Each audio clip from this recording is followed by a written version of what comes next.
Just got my oil changed. It's been a while. I think the last time I got it changed was April. Just over 3,000 miles on a synthetic oil. But it's not the distance, it's the time that it's been sitting in there, because I haven't been getting out much. And by the way, I did not park it here, so please don't blame me for that. At 100% oil life now.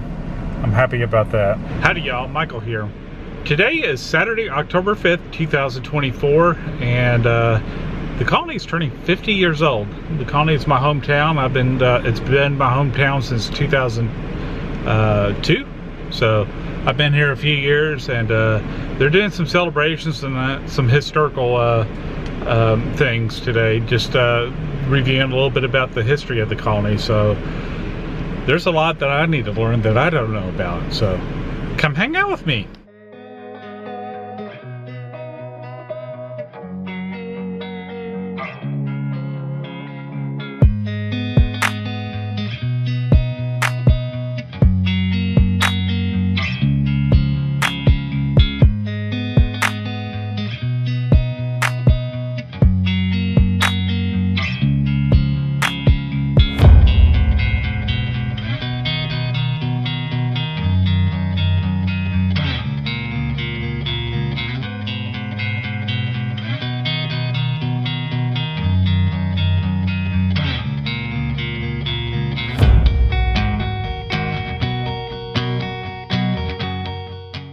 So this is the Bridges Cemetery. It's over here on Memorial and Chesapeake Drive, right next to the water tower.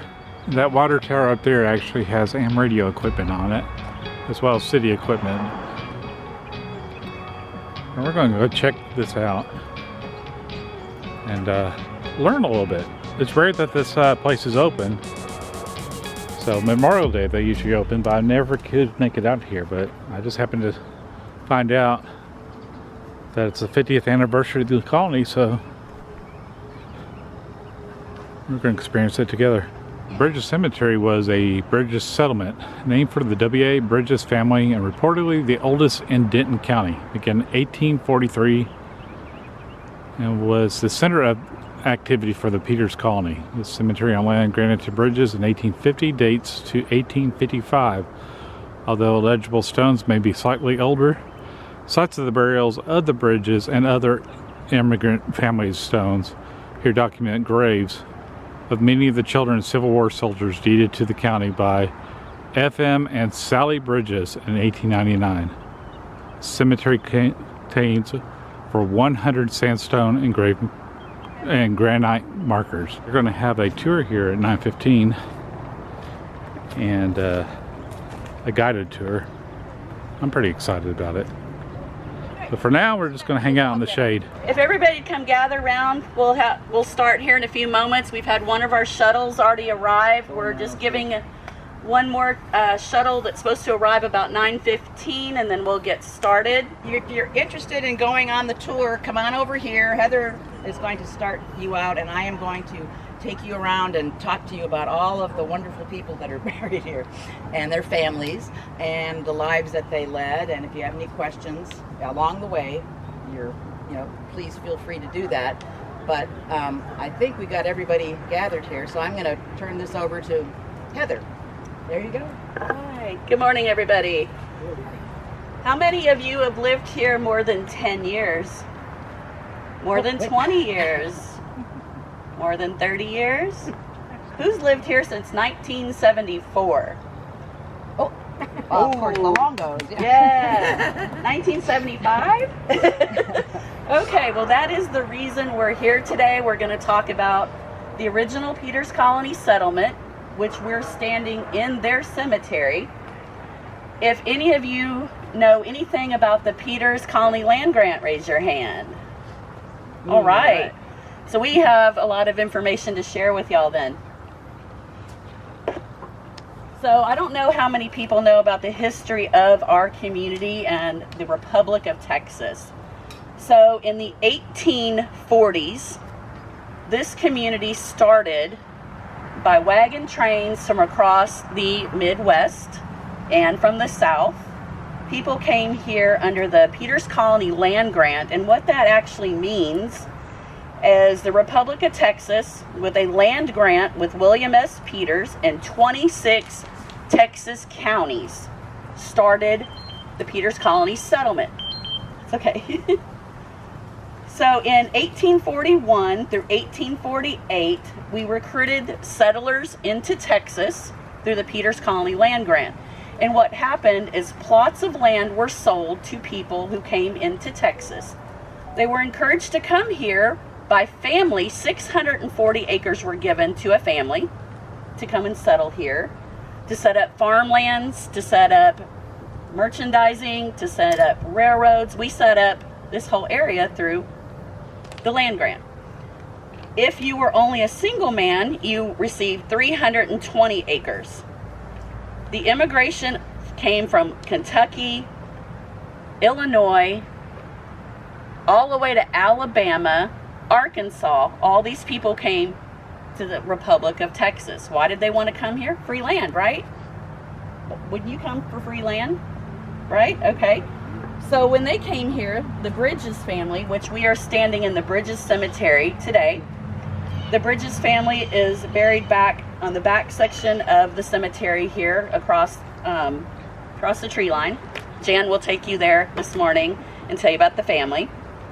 So I'm going to give you basically an overview. Sorry.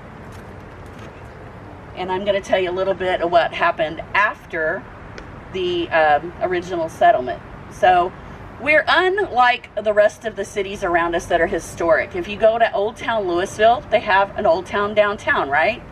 Did anybody ever wonder why we didn't have that? Frisco has it, Prosper, Salina, right? They all have old downtowns.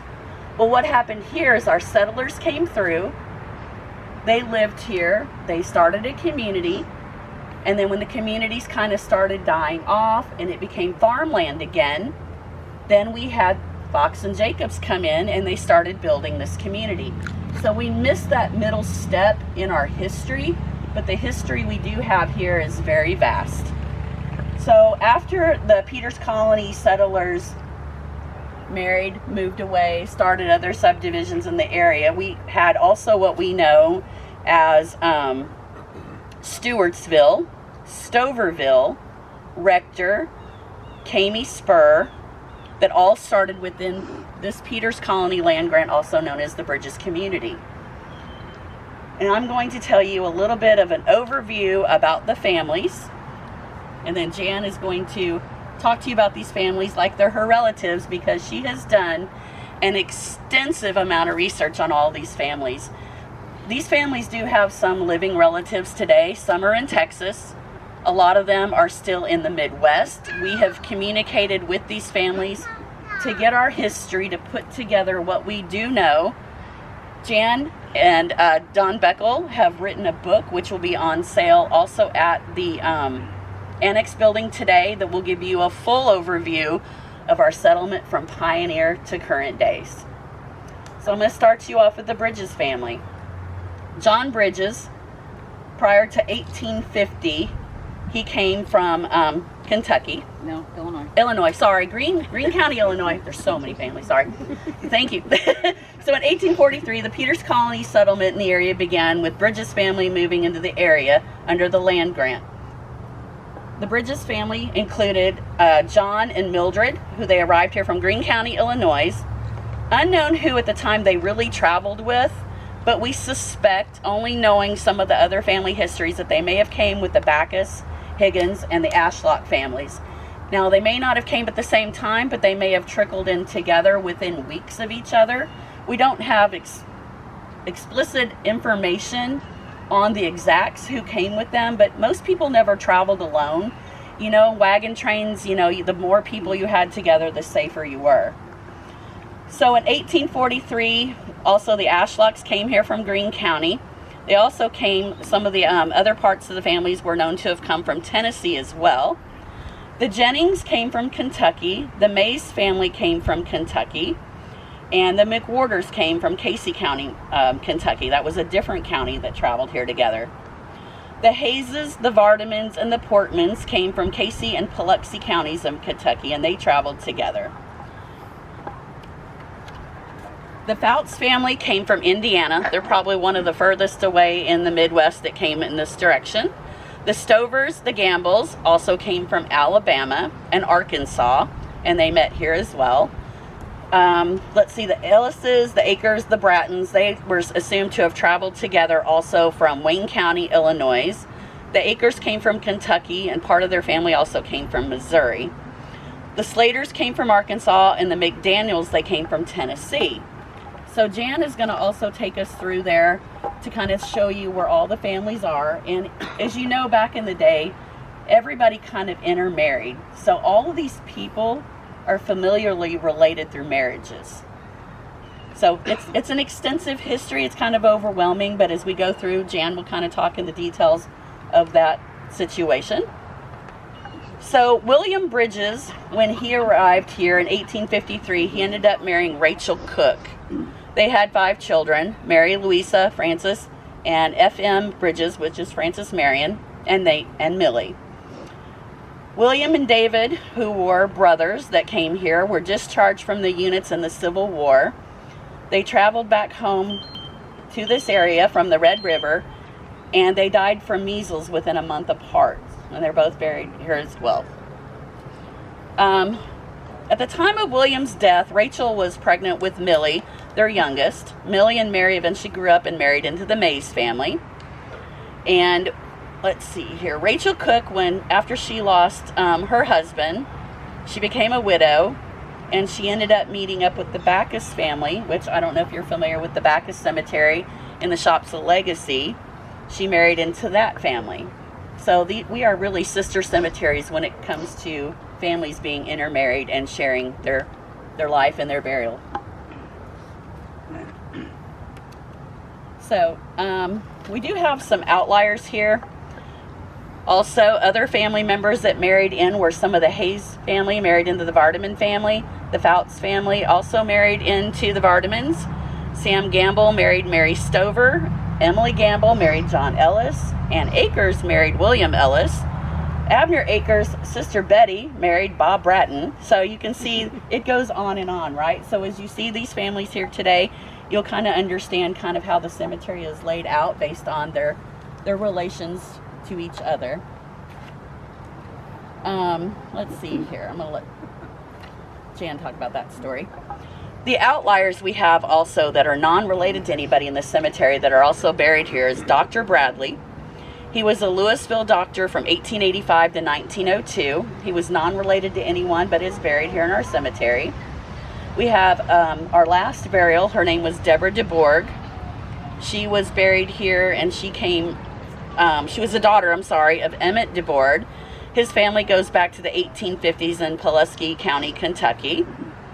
We also have a total of 14 Confederate soldiers in our cemetery, and we have marked those as we go through today. You'll see whether they were Union soldiers or Confederate soldiers. Not 14 Confederate. 14 combined. 6 of each. Yes, 6 of each. 14 combined soldiers. Sorry about that. Okay, so I'm going to let Jan walk us through the cemetery, and we will have a short story at one of our Ellis families as we go. I want to start over here.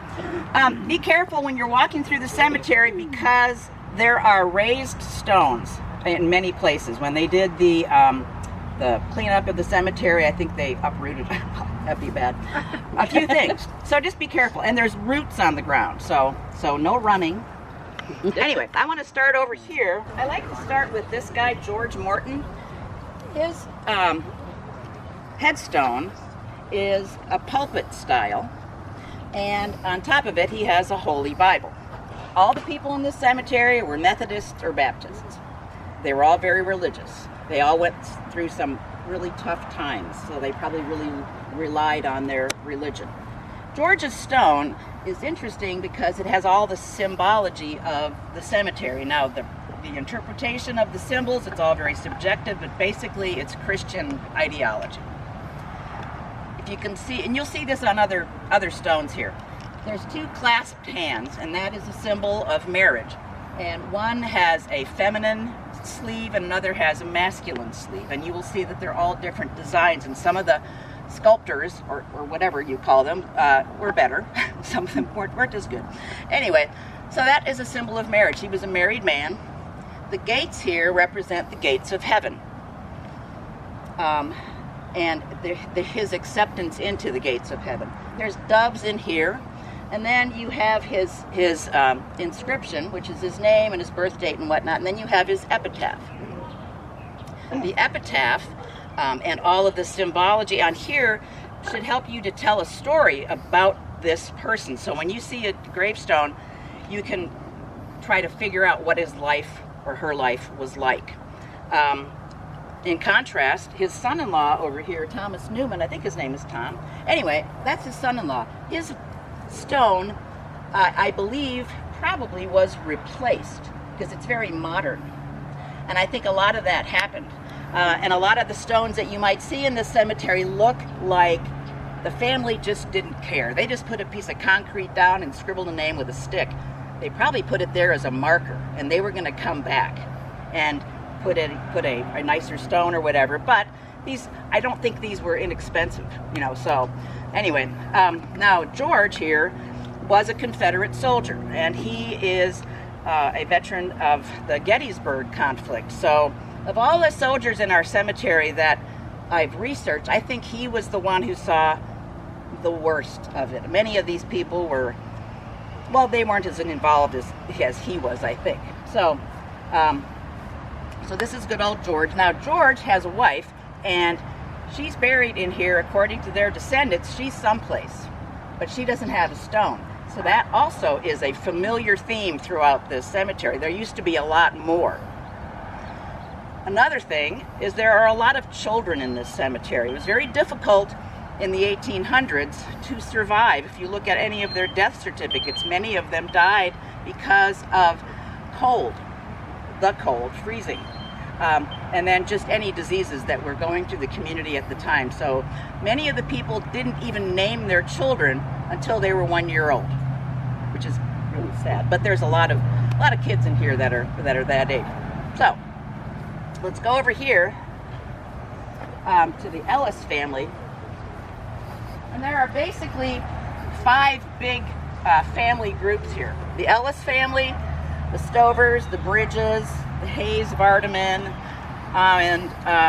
and another one I forgot. But anyway, we'll find them. There's a lot. There's a lot of them here. Anyway, William Ellis was a Union soldier. His father and his associates in the Akers family and the Bratton families, they all served together during the Civil War in Kentucky. And you may think, oh, Kentucky, that must have been a Confederate state. Well, it wasn't at the time. They were sort of a non-committal group. And this group decided that they were going to fight for the Union. And I believe that this group intermarried because I think these guys all served together, and they talked and they said, you know, I got a nice sister. You need to come back when you get home and marry her. And they all traveled together. They came from Kentucky. They moved to Missouri. And we actually have, do you have this iPad? Oh, go get it. iPad. The iPad. Anyway, we have pictures of them traveling. It's a really interesting photo. We don't know who these people are in the photo, but I have a good, I kind of guess at who they are. But of their travel by wagon train, and when they traveled, depending on where they were coming from, it was usually a 45-day trek, and everything was put onto the wagon train, and they walked. Now, if you had a young child or whatever, I'm sure that that person was carried inside the wagon train. But still, I mean, if you see the pictures, you'll notice that the kids, if you could focus on it, they're not wearing shoes. They probably owned one pair of shoes, and that was for Sunday. So yeah, they walked from Missouri, or they walked from Kentucky. I mean, think about that. But anyway, William Ellis was married into the Akers family, and his wife, Rebecca, is over here. And she is the person who lived to be the oldest. I believe she died when she was 93. Wow. So this is Becky Akers. And this is our resident ghost. This is Maggie Ellis. She was a spinster school teacher. And the story is that one day somebody was walking past the cemetery when, this is current, this is like, I don't know when this was, maybe 10 years ago. She was walking past and a ghost followed her home. And she got there to her house, and this ghost was trying to tell her about her life. And there was another ghost in her house, a male, who was trying to quiet her down, to not allow her to explain her situation. She was a teacher, and there was something about, there was a scent of rose-scented perfume or in the air or whatever. But, so, I have never seen her. I would like to see her. We have a picture of her. Do we have a picture? I am going to find her right now. I think she had asthma, and apparently that was not a quality that you, if you wanted to get married, that was something that would keep you from being married. The Ellis family's patriarch and matriarch are over here in this other pulpit style stone. This is Mary and James Ellis, and we have a picture of their the house that they lived in. We have a picture of them at their 50th anniversary. They lived in Stewart's Creek, so we know they're somewhere along the waterway. James is on this side. His epitaph is on this side, and this is where his coffin is, behind here. And then Mary's over here. And so there's a lot of these where they have the stone in the middle, they share the epitaph on each side, and then they put the coffins there. Now, the Hayes family has this fenced-in area, so you can kind of make an assumption about that. Well, I mean, you can think, well, maybe these were wealthy people. These were important people. They have this big headstone. I don't think there's anybody actually under the giant headstone. The smaller headstones, the far one is Thomas Hayes. That is Samuel Ewing Hayes' son, his wife, Lucy Farrington, and their daughter, Lily Hayes, and she only lived to be like 2.5 years old. Now, the Hayeses, the Vardemans, the Riffs, the Coffees, they all came from Kentucky, and in 1853, so I believe they had a large convoy that came, and they believe they first stopped in Collin County, might have stayed there for a while, and then came along here. Sam Hayes was the patriarch of that unit, and he was a Union soldier. His brother was an officer in the Confederate Army. So that was probably very interesting. Good conversation. Yes, Thanksgiving would have been interesting. So, and 423 from, like Memorial up to, like, right just past where the library is on North County, he had a strip of land. That was his land. And he had a very interesting family, very large family. And they traveled quite a bit. One of the weird stories about Sam Hayes and his wife Mary Vardaman was they left Kentucky, came here, she didn't like it, whatever reason, they went back to Kentucky where their first son was born. The guy at the end there, Thomas Hayes, he was born in Kentucky, and they talked about it and said, you know what, honey, let's go back. Whatever, I have no idea if that's true, but they came back here and they had, 8 more children and carried on. But his birth record is in the Kentucky records, but it does say that he was born in Collin County, Texas. So, moving here with a wagon train is one thing. Going back and forth between Kentucky on maybe a carriage or a couple of horses wasn't going to take 45 days. I don't know how long that does take, but and this is before the railroad came in, So anyway, so the Hayes family apparently are also related to the governor of, I forget what state it was, but he was a governor, and so maybe that was why they had the big fence to let people know of the importance of their family. And now, Sam Hayes and his wife Mary, they might be buried here, but there are no headstones. But we haven't been able to find where they're buried.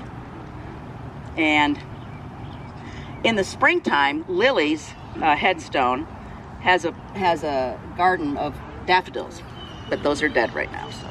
So it's really pretty when they're out. Anyway, so that's the Hayes crowd. We've done a lot of work on the cemetery. There's a lot of stuff out there, and descendants of these people have heard about it, which is really gratifying that actually people are reading the stuff that I write. And so a family member contacted us, and she found out that her great-great-grandfather was buried here, and he didn't have a headstone, but we found a notice in the newspaper. And his name was Charles Dillon, and his wife Mary Ellen, or Ellen, are buried here. So the family came back a few months ago. They purchased stones. We told them where their relatives might have been. So we said, this is possibly the area. They came up with all of their family, and they planted new stones. So we have to redo all the brochures now. But yeah, Nancy Ellen Garland and James Newton. And they put them here. Now, they had a son named Cecil, and Cecil also had a obituary in the newspaper, so we know he's buried here also. So they actually came up with that information. So that's another thing. When the descendants come back to me and they go, you know, I've got this thing from my family, it just adds to the wealth that we have here in this cemetery. This little girl is Bessie Ashlock. Yep. She is related to the Bridges family. She died as an infant, and she has a cousin in here in the Bridges family, and their closest common relative was their fifth great-grandfather, who came to the Americas in the 1600s as an indentured servant from Suffolk County, England. So that's, I mean, I'm sure they all, I don't know what, I'm not sure about anything that they were talking about at the time, but, you know, they likely knew. Come here, the Bridges and the Ashlocks, and they married, and that's Meredith Ashlock and his wife, Caroline. Besides the Ashlocks, Paving Street here, is there any other occupants here that are named streets? Yes, actually there's a book a book that Don Beckel and I just finished is available for sale on Amazon, and then at the library's show today in the annex, and in there is a whole list of all the streets, how they got their names. So there's a lot of roads that are named after the pioneers, because Fox and Jacobs had to submit to the county the names that they wanted to use, and they either were going to use musicians, famous musicians, or Peters colonists, and the state authorities said use the Peters colonists' name. So there's quite a few of them. When the cemetery was refurbished, now if any of you have any recollection or you've seen photos of what this cemetery looked like in the 1980s, it was a shambles. All these stones were knocked down and just in disarray. So they cleaned them up, and I think this is a real good example. I don't think this little stone belongs on this giant base, right? I mean, and there also in the survey there is a large coffin you can see underground. I think they did a lot of guessing when they cleaned things up and put things back. Now this little guy has a sister, and she's way on the other side of the cemetery. And this woman here, Phoebe Gamble, her son is also on the other side of the cemetery. So the Gamble family was very important to this cemetery. In the 1980s, IBM purchased this land, and I do believe they were thinking of just removing the cemetery completely. But the Gamble family stepped in, and they got this cemetery recognized as a historic cemetery. And once that happens, you know, they can't do anything. So Phoebe Gamble was the matriarch of the Gamble family, and there are 5 generations of that family throughout the cemetery. This little guy here was a grandchild of hers. Why do you think they're spread all around instead of? I think when they refurbished the cemetery, I think when they did this place was just a mess, and I think that they took a lot of the stones and they put them in a pile, and then they fixed things, and I think they made a mistake. Oh. I really believe that, because it's like, why is she not next to her son? Yeah. And why is he not next to his sister? Yeah. You know, so I don't think they would do that intentionally. So, and again, this is this giant base here, and this itty bitty stone. So, now John Bridges was the patriarch of the Bridges family that came here. He is the namesake for the cemetery. He's the namesake for Bridges Settlement, the oldest settlement in Denton County. And he died before 1850. We don't know when he died, we don't know how he died, and we don't know where he's buried, but we believe that this is his stone, because we'd like to believe that this is his stone. That's the only reason. There's no markings on it, but it's a field stone, and I think, you know, however he died, there wasn't much here. There were a lot of animals around, and so they probably quickly dug up a big hole and wrapped him in a shroud and just dropped him in there, you know, to keep him from being eaten by animals and whatnot. So when he came in the 1840s with his wife Mildred, and let me just stop there. Most of the women who came on these treks did not want to come.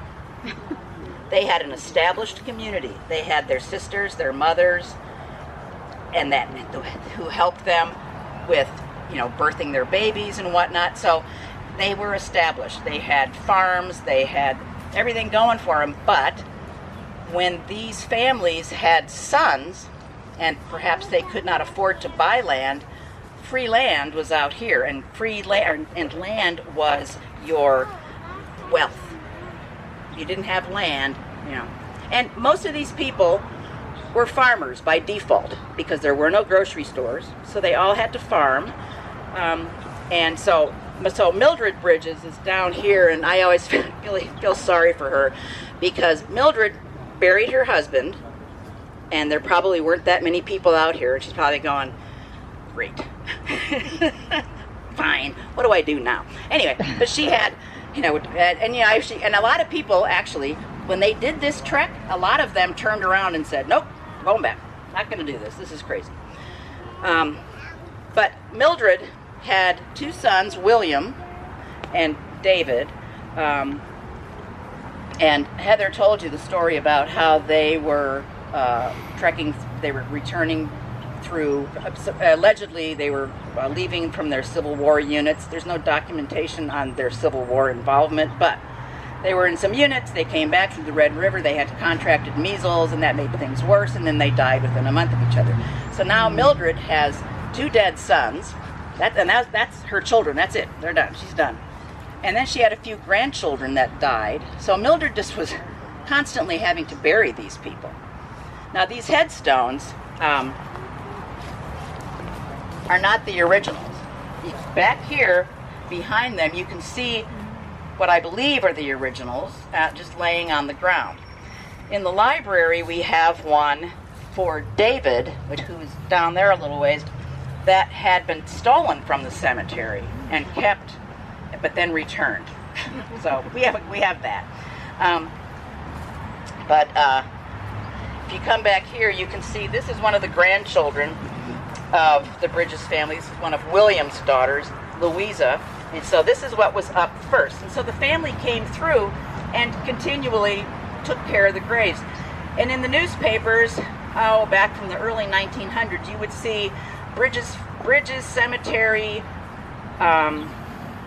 reunion. And they would come and they would they would clean things up. They'd have a picnic on the grounds. And, you know, all of them would show up and you know, make sure that their ancestors were taken care of. Bridges family married into the Mays family, and the Mays family were a lot of doctors, a lot of physicians in that family. So a newspaper article came out in 1989 that talked about how these people that came here were poor, uneducated, desperate for land, and it's like, yeah, I don't like that. So I found out that they weren't necessarily desperate. They weren't uneducated. Most of them were illiterate, but there were the few, you know, that stood out. And so there are a lot of physicians in the Mays family. Actually, in the colony, there was a veterinarian named Dr. Mays. Does anybody remember that? Yeah. So, I mean, I don't know if he's connected at all. I haven't done that research, but it's a possibility. Okay. So that is the Bridges crowd. Now, Slaters. Now, the Slaters are an interesting family. Milo Slater here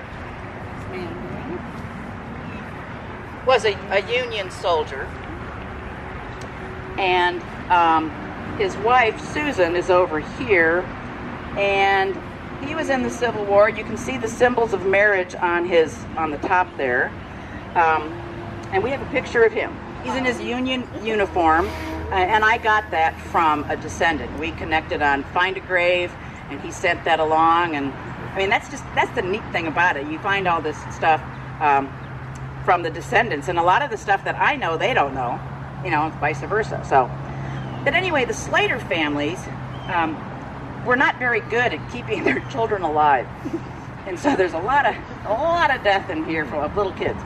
But one of the Slater women married a man named last name of Barbie, and there are no stones here for the Barbie family, but the newspaper had a write-up about Barbie and how he had died. A week later, the mother died and left 5 children from the ages, I believe it was in their, like 17 down to 3. And all those kids got shipped off to Corsicana to an orphanage. And that orphanage seemed very, they elaborated, I think, about how wonderful it was. But they talked about how they had vocational programs, and they had postcards of the place with children playing in the front yard. So maybe it was a wonderful place. I don't know. But the kids did have, they learned vocations. One of them was a printer, and I don't remember the rest of them. But so all of these unknown stones here are likely members of the Barbie family. This one's interesting because we don't know anything about him. We cannot find any evidence on who Silas Stover is. His birth date has been cut off. We know he died in July of 76, right? But we don't know when he was born. So was he an infant? Was he a very old man? And his decorations on top are very different than anybody else. So he is a big mystery. Harriet and Abner Akers came from Kentucky. Again, they married with the Ellis family, the Bratton family, the Rourke family. And when this cemetery was a mess, this stone was laying backward. So all they have in the record is Harriet. Well, Abner's back here, so they didn't even record Abner being around. But Abner, if you can come back here later, but he was a Mason, so he has the compass and the square and his information back here. And again, he was a Civil War soldier. And so this on the top says mother, and that top of that one says father. And then their daughter, I think her name was Sally. Sally Akers never married, so she is buried here. And again, the Akers family reached out to me and said, we read your, I don't know where they got, there's a YouTube video of the cemetery. You should go check that out. Just put YouTube and search Bridges Cemetery, and you can see details about all the families. But she reached out to me, and she said, I want you to look at these pictures. I don't know if they're Abner or other members of our family. And so she sent them to me, and Abner and Harriet are up in McKinney in the square, and they are sitting behind or in front of a backdrop that looks like this, glamorous staircase. Which is the picture I just showed y'all. Yeah. And, we were trying to figure out who these people were. So, I had no clue, but she did. She said, well, I'm pretty sure these are Abner, might be Abner and Harriet. So we looked at the ages and whatnot and made some comparisons. And so now we have a picture of Abner and Harriet Aker. And, that's just so exciting when you connect like that. And then you make them real happy because you can give them more information about their families as well. And Abner was very prolific. He wrote. Now, I don't know if he wrote or he dictated to somebody, but he would write in, I think it was a Missouri paper, about the conditions in Texas. He would write and say, the weather's been great, the weather's been bad, whatever. He would give them a whole report, come on to Texas. So he was a good cheerleader for this area. So anyway, so I don't know. Abner is another one of my favorites. I don't know why. And I don't know. These people could have been not nice. They're probably very tired people. Now the Stover family, again, we met up with a descendant of the Stover family, and she gave me just tons of stuff about them. Pictures of her family, and they came from, I believe they came from Alabama, and then they lived in Arkansas for a while.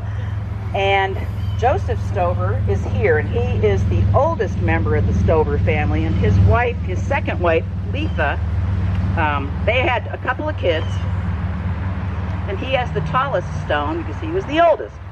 His brother is right back here, Abraham. Now Abraham was also a Mason.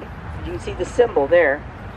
Abraham married his first wife, and then she died, and so he married her younger sister. And they had like 7 children, and 6 of those were girls. And they married the other people in this area. So you won't see the Stover name, but you'll see the Davis name, or you'll see the,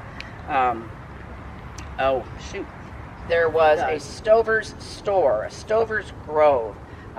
They were probably very influential in the area. There was a Dr. Stover who worked out of Little Elm.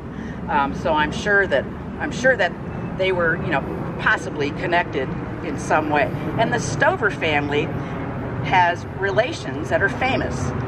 The Russell Stover Candy Company is a distant relative of this crowd. Also, Ida Stover was President Eisenhower's mother. So Ida Stover would have been, these people had common ancestors that were maybe, great-great-grandfathers, okay? And then Daniel Boone, even him.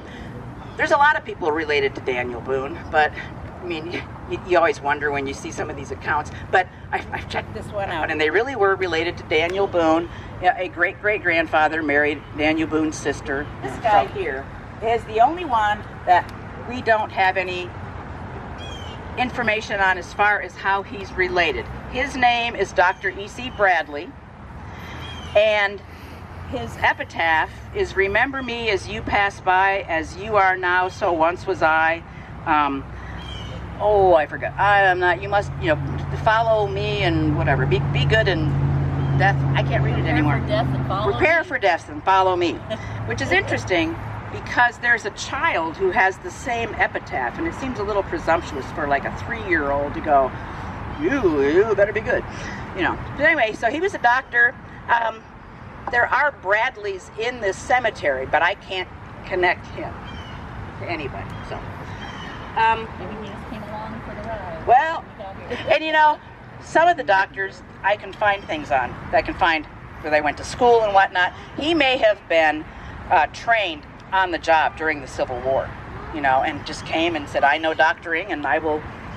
Who knows? He may have attended a lot of these people in their last moments. And this girl here was the last burial. She was a few weeks old in 1967, and she is not related by blood to any of the people in here, but her great something was a blacksmith in the same town as where the Hayes and the Vardaman families lived. So the kids move out here, they probably connect. The blacksmith is a well-known member of the community. He is fixing all of their horseshoes and whatever they're doing. And so they probably, when she died, came here and said, can we bury our little baby here? We're not related to you, but we know you, and you're from the same area. And they granted her that right. And if you look here, this is the 1960s. There's a little baby bottle in there, and there's some marbles. The original story about this was a child of a migrant farmer or a migrant worker, and that they just came and they asked permission of the farmer to bury their baby here, but it's like, no, that was not it. She was actually, related by location. Oh, let's talk about him real quick. That guy is George Duncan.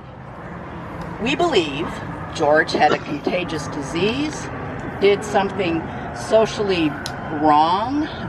We don't know what. He got sent to the He corner. got sent to the corner. I don't know. We don't know much. But after he died, his family moved to Far East Texas to Cass County, and his younger brother died shortly after. So again, you can only make assumptions about what happened. I have no idea. So but that's poor lonely George. But he has a cousin in here, over there on the other side. But so when you look at him, you're like, so what was going on here? I mean, maybe he really died. I mean, it's funny to us that he had a contagious disease, possibly, and they didn't want to get the dead people sick. I mean, I don't know. And there's also a story that there was a mass grave back in that corner, and the story was relating to some sort of a pandemic or in the area. Now, I found no evidence of that at all in the newspapers at Fort Worth Star and the Dallas Morning News, anything around the time. I was like, I thought maybe during the 1918 pandemic, nothing. But then again, if it's a mass grave, I don't know. I mean, if you were a substantial citizen, you made the paper. But if you weren't, you wouldn't. So I don't know what, but Ground radar showed nothing, right? yeah, it showed nothing, but who knows? And if it was a mass grave, I mean, they might have dug it up and just thrown everybody in there, and then I don't know. There was a house built in this area, but again, I mean, these are all these stories, and so it's hard to kind of sort through what's true, John Jennings was a Confederate soldier, and I think he is the only Confederate soldier who served in a Texas unit. Most of these other people that were Union soldiers, a lot of them didn't live here during the Civil War. They came here afterward. But John was a company cook, apparently. And he was quoted as saying, "I didn't ask them what it was, I just cooked it." And I thought, really? That seems, really? Did you really say that? This is Eliza Turner, and we have a picture of her, and she has a book with a flower on it, so it's not the Bible. What? Poetry? Ooh, that's a possibility. This little guy here has a very long, interesting story. So I'm not going to tell you the long, interesting story. But he is a grandchild related to the Jennings. His last name was Brannaman. In the Colony Public Library, everyone's biography is written. It's the genealogical record, and so there's a very interesting story in there about how his it was like a great-great-grandfather witnessed something back in Indiana. I don't know exactly when it was, but it was a lynching, and because he witnessed that, he wasn't supposed to see that, and he had a friend who said, "Get out of here, they're going to come after you." He left his whole family, started a new life in a new state, had left 5 kids with that one, started a new family with a wife, had 5 more kids, and he made it all the way out here. And he disguised his last name by adding another M or something. It was like, really? That's it? Because his last name was Brannaman, so it's like, well, that's not that hard. But anyway, so I mean, to think about that, you have that all your life, you're running, you're hiding, He has this little, not him, because this person died when they were like a little baby, but the Brannaman family had a daughter who married a man who became a Baptist minister, and they moved all over the place. They lived for a little while in this place, and then he would go and minister in this other area, so they were always traveling. And again, in the library you can read about their about their history, and they were a really very interesting family. Now this little girl here is Della Justice, and typically this area is full of purple irises, but there's a lot of poison ivy that was here also. So, well, you don't go over there. And the irises will come back. When the irises were planted here, probably back when she died. She died in 1918. I think she was a victim of the pandemic back then. She was 3 months old, so it's really sad. But so if you look at the website, or if you go to the library and read the books, the biographies, or if you look at the YouTube video, you can see this in its glory. This is Hannah Vardaman and her husband Jesse Vardaman. They came from Kentucky. His father, Jeremiah Vardaman, has a very interesting story about his marriage. Again, go to the library and you can read about it, but it was to me, it's a Hollywood movie. The whole thing was just it's like Hugh Grant is in it, the young Hugh Grant. And then, yeah. So anyway, Hannah is here. There's Hannah P, and this is Jessie here. Hannah's sister, Elizabeth, is right here. Elizabeth's husband, John Trout, her husband was a Confederate soldier, and he wrote to his sisters telling them about the conditions that he was experiencing, that he had no shoes, and he was very upset with his sisters because he had heard that they had been dancing. Their mother is Leanne. Her father was a general in the War of 1812. She married a Baptist minister, Jesse Portman. Now, Jesse Portman is buried up 121. I think it's in Rowlett Cemetery up here. And he opened many of the churches around here. I do want to show everybody an original picture of a rocking chair from the Bridges family. This used to be on display in the library. One of the family members had moved to Missouri, so they picked the rocking chair up and took it to Missouri with them. The only thing that was redone on this rocking chair was the backing and the seating part of it because of its structure. Oh, sorry. Only because of its structure it needed to be redone, but the chair itself is the original chair of the Bridges family. It's now sitting in Missouri. It used to sit in our library. So kind of a nice piece of history, an antique, I guess, if you will. So we try to get pictures from the family members when we can and add to our collection.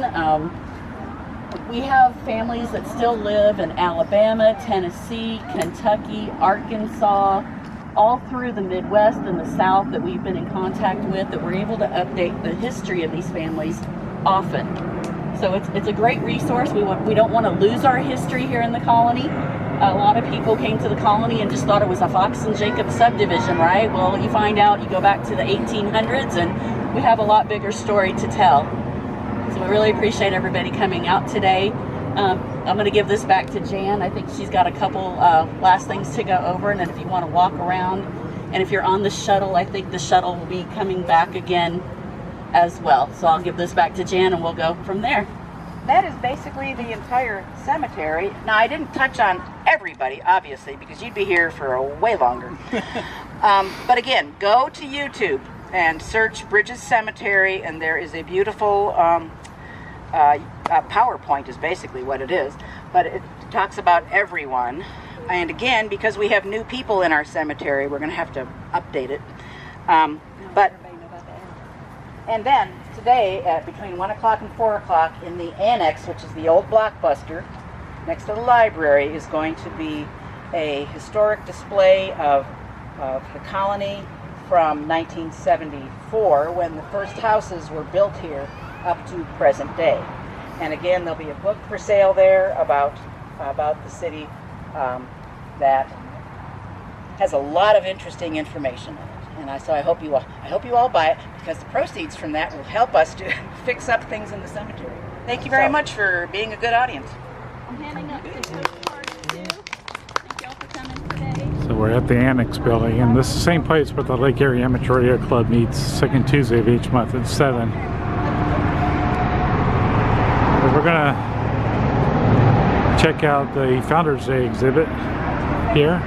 And there's going to be a panel discussion at 1:30. Thank you.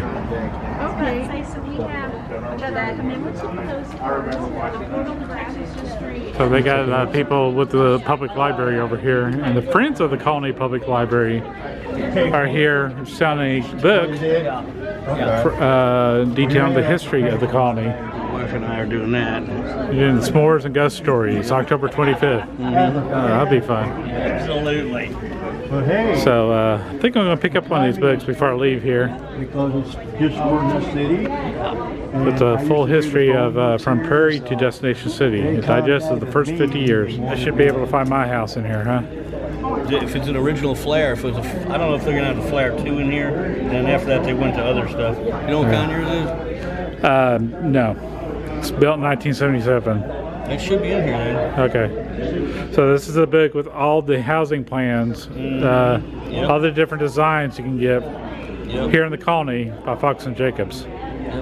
So I found my house here. I'll get it out of the glare of the light. So yeah, this is pretty much it. Backyard, garage, master bedroom, Nova's room, Ryan's room, the dining room, and the family room with the ceiling. That's it. That is my house right there. Plan number 653. I think on the tax rolls I'm at 1685, so there's always going to be a little bit of difference there. But yeah, that's my house right there.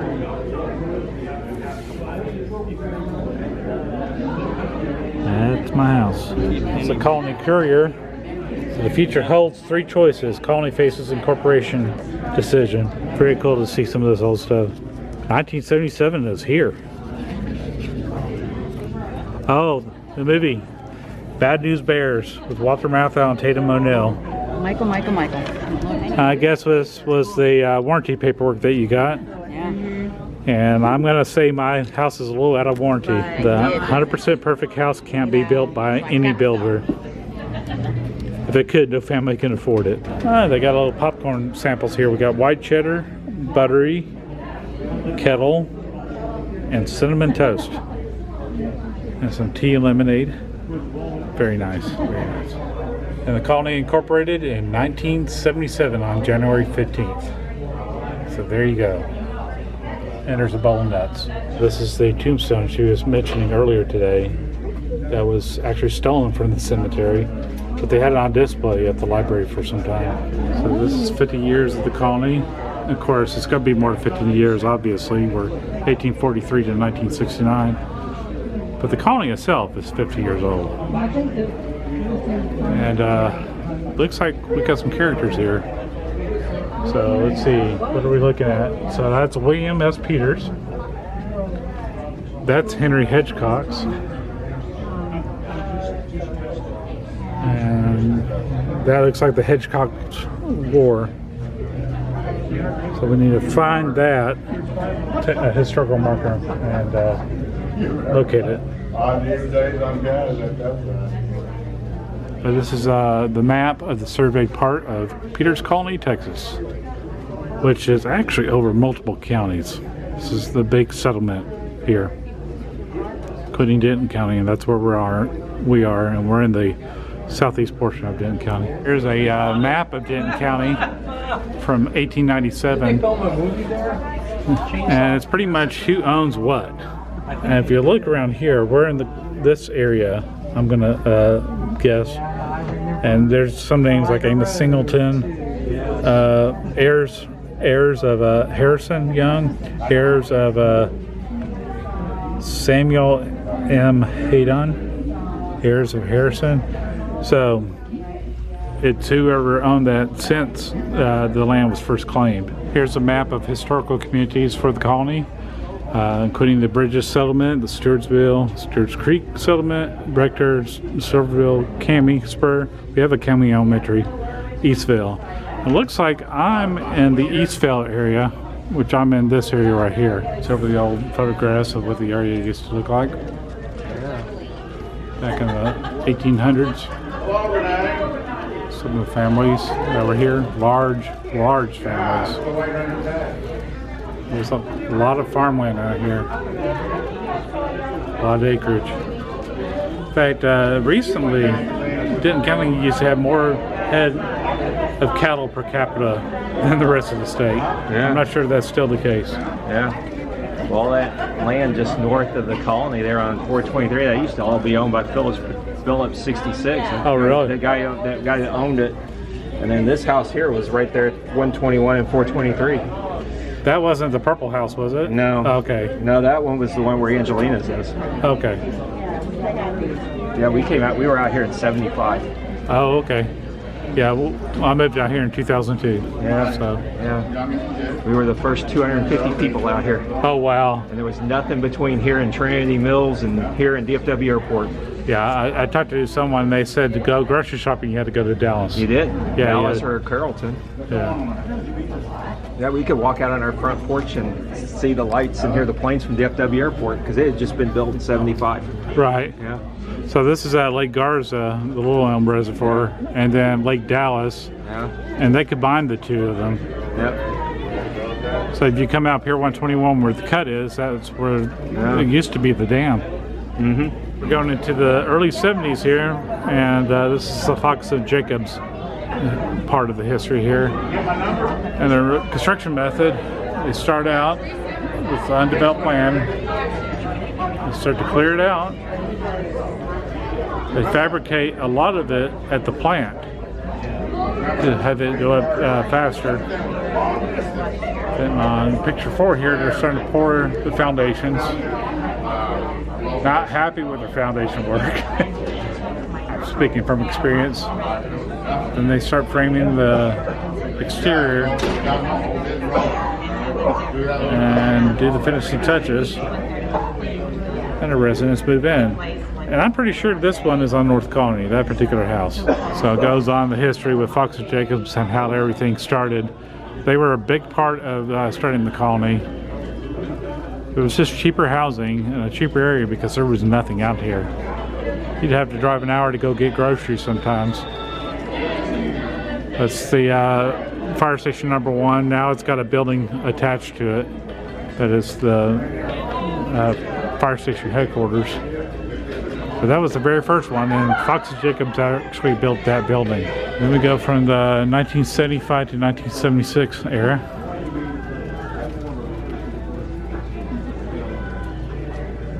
Now look at that old fire truck right there. That's the General, and we'll see the General here in a second. It's outside. It looks like at one time it was tan in color, and they repainted it to red. And it was a volunteer fire department out here for quite some time. In fact, I have a friend, Bill. He was one of the volunteer firefighters out here. He would tell me some stories about it.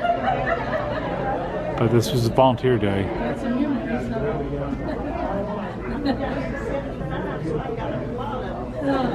Lots of pictures of the General there. Looks like they had an HOA here. Not a fan of HOAs, but it was a brand new area, so kind of understand that.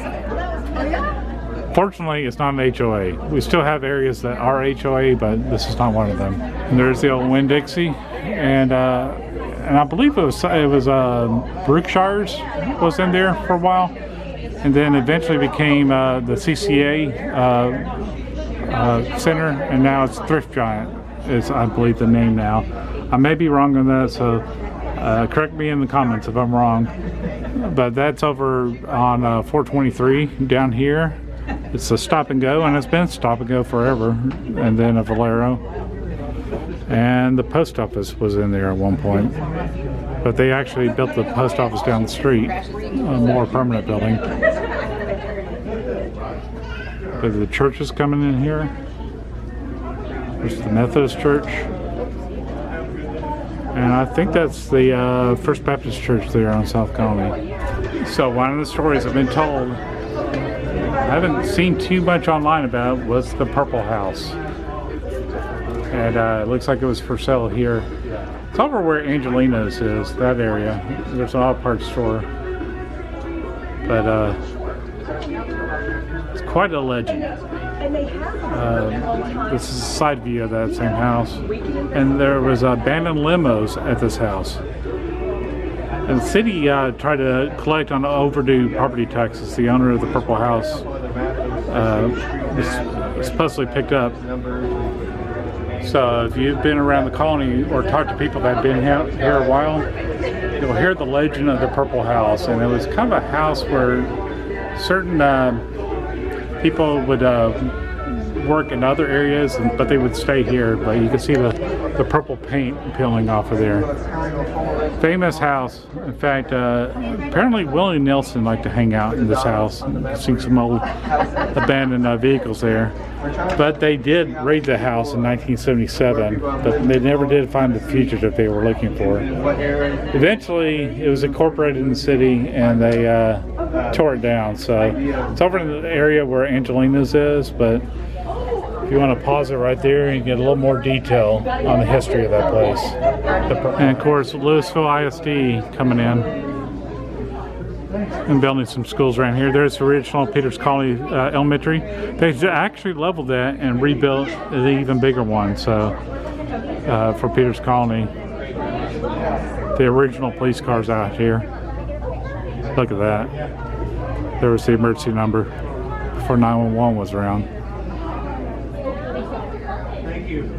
30-mile-an-hour streets, 10-mile-an-hour alleys. Looks like they're giving away a swag bag there, but I'm going to be heading over to listen to the talk that they're going to have here in the City Hall. Check out what they got. But first, I'm going to pick up a book so I don't forget it. This right here is the General. This is the first fire truck that the colony had. Still owned by the colony. You see the Texas exempt plates there. But they run this thing during some parades sometimes. Usually have Santa Claus on the back of it during Christmas parades. But it was a real working fire truck, if I can say it. But this is the bench seats for the back. It's been around a while. Looks like I'm a little late for the panel discussion. I wanted to start out by doing some information that we researched from Dave Fox, what he said about the colony. I don't know how people sort themselves out. Residents of the colony could have purchased a house anywhere, but the cream came to the colony. They had self-confidence like the early pioneers who came together and worked out disagreements to form a new government and become a self-governing city. Ron Walden, one of his chief assistants, said the people who moved to the colony were mostly younger, upwardly mobile families who were looking for a home they could afford in a good school district. They had confidence the colony would grow and provide a stable community environment to raise their families. The colony and its people are a reaffirmation that the American way is alive and well. It is a pleasure to welcome you today to today's panel discussion, a full list of some of those pioneers. To begin with, I would like to ask the panel members to introduce themselves, what year you moved to the colony, what street did you live on, and what brought you here, and what did the colony look like when you moved here? Martha, would you like to start? Yes. My name is Martha Kimberling, and my family moved here in 1974 and stayed until 1980. We lived on Blair Oaks because it was close to the fire department. One of the reasons we moved here was because Fox and Jacobs wanted to have a working fire department for the people before they came out. And my husband had been on a volunteer department when we were in Pennsylvania. So one day my husband said, Martha, I want to take you out to show you something. And I thought, oh, okay. So we took a drive all the way from Carrollton up Old Denton Road to 121 and headed east. And I thought, there's nothing out here. So we got to 423 to the left and went down, and a little ways down he said, this is going to be a city. And I said, it's going to be a what? I mean, where are the kids going to school? And where do we buy groceries? And we found out. We bought a house out here, and my husband was the fire chief for 5 years. Hi, I'm Bill Devil, and my wife Ruth Ann and I moved here in October of '75, and we came out here because the same house here was $10,000 less than the same house in Carrollton, so it was like a no-brainer. So quickly we became involved in the association of homeowners that were here, trying to form some type of organization that would support the growth of the colony. So fortunately, my wife ended up going to work for the municipal utility district, and I eventually became the second police officer hired by the city of the colony. And so through the years, we've seen a lot of growth, and very satisfied that a lot of hard work went into building this.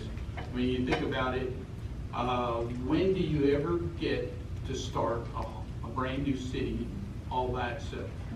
And most of us never get that opportunity. That's not a bucket list item that you can check off. So in our position, it was very satisfying, and we're proud of what the colony has turned into.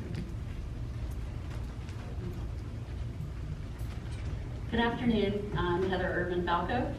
I was 8 years old when I came to the colony in 1977. My dad transferred from Illinois as a financial printer, and our family moved to Dallas. And we ended up settling in Irving first, and then my dad found out that the colony was building a community and was just kind of getting started at the time. So, you know, they had the first houses on the ground in '74. We got here in '77. We lived on Arbor Glen, and we were building a house on Roberts at the time. And so that's kind of how we got to the colony, and I went to Caney the very first year it was open, so that was kind of a proud moment to go to the first colony schools. And growing up here from, I guess, you know, starting from, like Martha said, basically out in a maize field, right? And a 2-lane 121 and a 2-lane Main Street 423. It's come a long way. I wish you guys could all see what we've seen. It's amazing where we've come. We're very proud of our city, and we look forward to the next 50 years. Hello, I'm Joel Marks. I moved here in 1980, January of 1980, but in 1979 I came up here to visit a friend's house that was being built. And for $300 I wrote a check and bought a house. I lived on, and I've been in the same house for 44 years now. Raised a family and a bunch of grandkids and great-grandkids. And I'm a current city councilman for about a little over 30 years. It's been, in the 70s, things were just different. We used to come up here back before I moved up here. We go to the Search Creek Park, go to Frisbee, drink beer, barbecue. It was just like a family place. And when I came up here and saw this place in July, I think it was, of '79, there weren't any schools yet. Everybody had to go to Louisville. There weren't any grocery stores. That stop and go that used to be where the smoke shop is now was the busiest stop and go in Texas. Everybody got their bread and sugar and everything there. But yeah, we've come a long way, and I've been very fortunate to be a part of it. If there's something you don't like about it, there's 6 other council people here that you can blame. I just want to bring that up. Thank you. Anyone have any comments on any of these houses? Talking about the infamous houses in the colony. My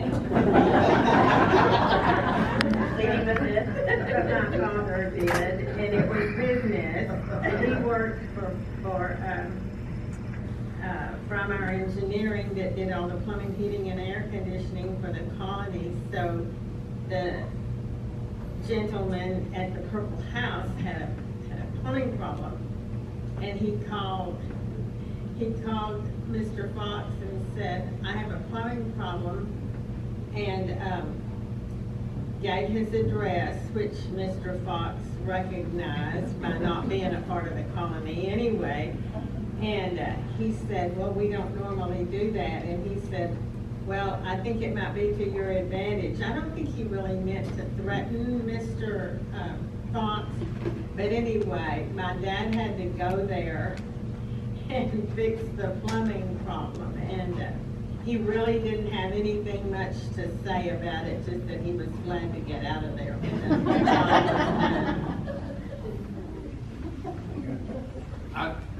I mentioned this earlier, but the stories about the Purple House have, how can I say this, probably greatly exaggerated. It really was not. I think if it would have been a brown house, it would have just been the brown house and no big deal. But because it was purple, and it really didn't start off being purple, they painted it purple at some point. But the reality is there was a kind of a nefarious character that owned the property, and he was well known to law enforcement, not just at the county, but other law enforcement agencies. And on one particular moment in history, the FBI decided that one of the 10 most wanted was hiding out in that house. And they came out with all of their equipment and surrounded the place and had sharpshooters and everything. And in reality, he wasn't there. And so I think that just kind of added to the notoriousness of that house. And in actuality, you know, the time that I spent here and the time that Nick spent here in law enforcement, we never had a problem there at all. It was just a house that everyone pointed at and said, it's a purple house, you know. But it really wasn't what everyone thought it was. They kept their business quiet. It did.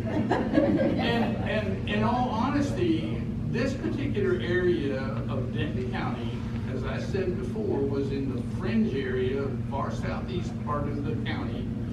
And between Louisville and McKinney, all along 121, there was one massage house after another along the road. And so, if there was some nefarious action going on there, it was just in line and step with what was going on all the way up and down 121. And through time, when land values became much more valuable, those properties were quickly sold off. It didn't last long. But if you needed a massage,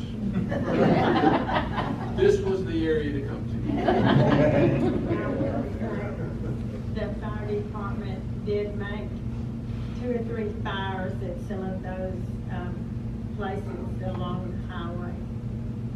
So There were a hot time in the old town. not when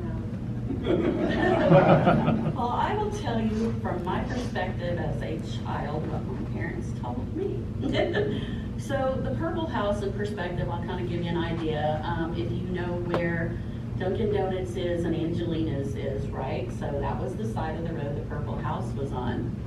And it was very bright purple. It had a fenced-in property, also had big dogs running the property. There were limos that would come in and out of the property.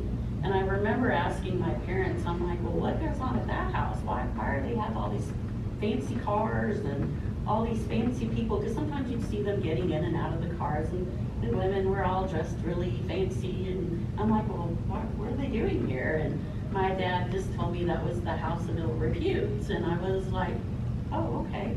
I didn't know what that meant, right?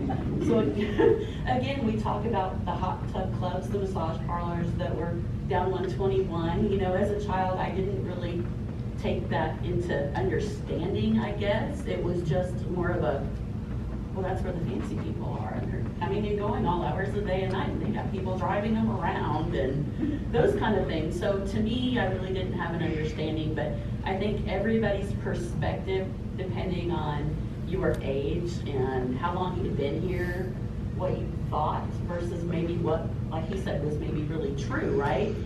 It was, you know how rumors are, they start here to be one thing and the next thing you know it's blown out of proportion. So it could be a little of both, maybe there. So my perspective was it was just a really funny looking colored house, and all the comings and goings as you know, it was normal, but it came down to what it was, and it got torn down, and we went on with our history, and Angelina's is basically in that area now, so there we are. So the folklore is, you know, pretty redundant. Everybody talked about the Purple House.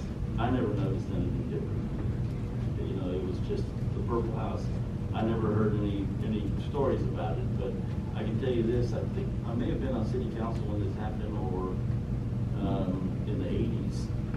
The Purple House was abandoned and we were gonna go in it. I said somebody, and there was a bunch of guys that went there, some of the city council people at the time, and the police are there, everybody's gonna go in, and I think everybody was very disappointed when he got out of it. But the most important part of the road, on our notes here, it says Prairie Road also. I don't know if you guys were aware of this, but there used to be a nice, big southern-looking house on Prairie Road where they filmed Walker, Texas. And eventually it burned down, and I don't know if that was part of the filming or not, but yeah, we were known for that. Some people like him in town sometimes. There was a gentleman that lived east from the guy who did commercials for Sears with the beer, and he was on another TV show. Anyway, he lived in the colony, and we would see him, and he would always talk about Walker, Texas, every time we went into him at Walmart. Yeah, I don't think it matters what color the house is, they're all about the same. I will tag on about the Kreider House. A lot of people probably don't realize too, the Kreider House sat on land, it was owned by the Morgan family, but they had received the property from the Griffin family. And the Griffin family, you might recognize the name Griffin Middle School. The Griffin family owned a lot of land in this area way back in what, the late 1800s, right? So we're talking, they were some of the early settlers, early pioneers that come through here. The Griffin family did. They owned all the way from Hebron, over kind of like where Hebron High School is, all the way over to where Kreider Road was. Kreider Road, I guess I'll give you an example where that was, you know, where the big Kroger is on 121, right? All through Castle Hills, we had this road, and it was a fun road, right? It was kind of a dirt road, gravel road, and it was blacktop, and you get to go down the hill, and you made the S-curve, and sometimes you made it, sometimes you didn't. So if you were in the wrong person's car, you didn't make it look good. A few of us had accidents out there, but it was a fun road, but it was talked about a lot, like Texas Walker Ranger did filming out there. A lot of people thought the house was haunted. You know, a lot of talk about the house. It was a beautiful home. It was cotton farming land back in the day. So it was very famous for that era, but it was really a great home, and it was really a tragic loss to our community because it was something as kids we like to talk about. So it was a good memory. Civil War era. Yes, Civil War era home. So I mean, we do have pictures. There's some over in the annex building. But they're definitely in Don's book too, so he does talk about these homes. The Pink House was our city hall that sat kind of where Dental Depot is up on the hill that had big lots. That was what we called the Pink House. So there's a lot of fun names we gave to the houses out here during the day because they were landmarks, right? So if you didn't know what it was called, you said, oh, it's the Pink House, or the Purple House, or the White House, or whatever. But yeah, we all had a good time. So I learned a little bit more of the history there of the general, and it actually was part of the Dallas Fire Department for 21 years.